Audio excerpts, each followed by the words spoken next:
일본의 움직임이 심상치가 않습니다.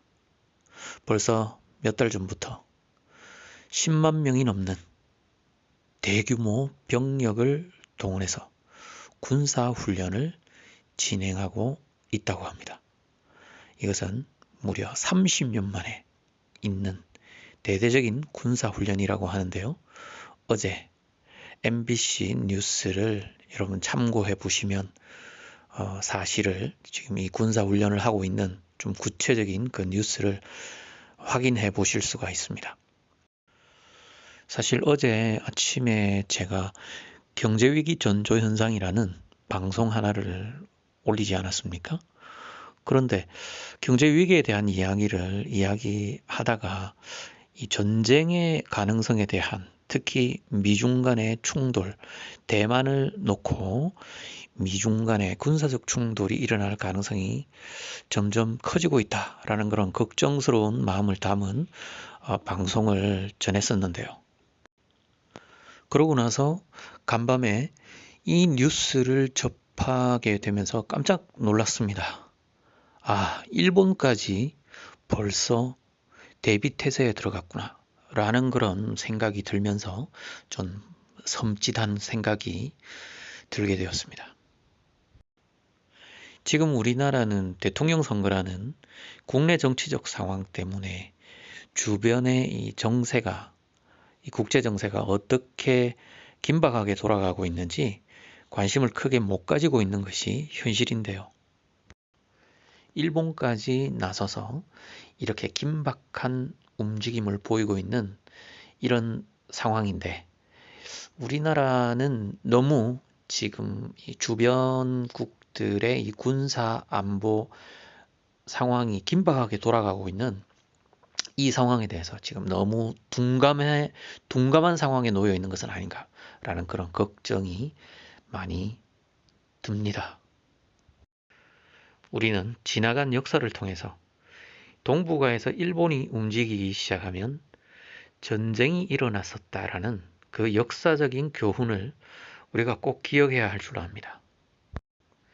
청일전쟁과 러일전쟁 그리고 중일전쟁까지 일본이 대륙의 세력과 전쟁을 일으킨 그 역사, 이 6.25 전쟁 이후에는 지금 평화 상태가 유지가 되고 있지만 100년 전에 이 한반도를 중심으로 한 엄청난 전쟁의 소용돌이가 있었다는 사실을 우리가 상기해야 할 줄 압니다.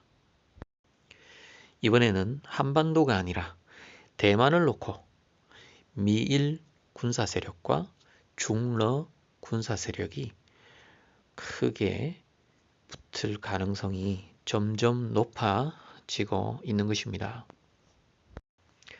절대 전쟁은 일어나서는 안 되겠지만 만에 하나 전쟁이 일어나게 된다면 대만을 중심으로 한 이 전쟁의 소용돌이가 결국엔 그 불똥이 우리 한반도까지 튈 가능성이 대단히 높죠. 게다가 우리는 한미 동맹, 군사동맹 관계에 있지 않습니까? 그렇기 때문에 대만을 중심으로 대만을 사이에 놓고 전쟁이 일어나게 된다면 주한미군은 물론이고 우리 한국군까지 참전할 가능성이 대단히 높아지게 되죠. 이제 임기가 6개월 남아있는 이 문재인 정부가 지금 동북아의 이 국제 정세를 판세를 읽는 데에 전운이 감도는 전운이 점점 고조되는 이 상황을 제대로 읽지 못하는 건 아닐까. 혹시나 그 걱정이 굉장히 크게 듭니다. 왜냐하면 이번에 그 G20 정상회담에 중국의 시진핑 주석은 참가를 하지 않았습니다. 저는 왜 시진핑이 G20 정상회의에 가지 않았을까? 그 부분이 굉장히 좀 의문스러웠습니다. 왜냐하면요, 어제도 제가 방송에서 말씀드렸지만 중국의 이 전력난 상황이라는 이걸 핑계 삼아서 중국이 지금 보면 이 여러 전략 물자들을 비축하고 있다라는 그러한 의구심을 지우기 힘든 그런 상황으로 가고 있다라는 생각이 듭니다.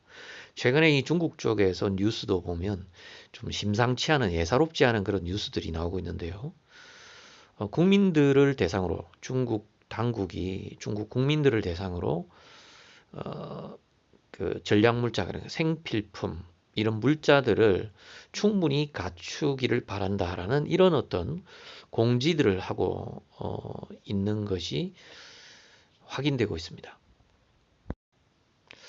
지금 일본은 중국의 이런 일련의 움직임들을 어떻게 해석하고 있는지 굉장히 의미심장하게 해석을 하고 또 대비하고 있는 것은 아닌가라는 생각이 듭니다. 일본의 정보력은 대단하거든요. 저는 걱정됩니다. 우리나라는 과연 일본만큼 지금 이 동북아에 감돌고 있는 이 전운이 고조되고 있는 이 상황에 대해서 얼마나 우리 한국은 대비 태세를 갖추어 나가고 있는가 심히 걱정이 됩니다. 코멘트 TV였습니다. 감사합니다.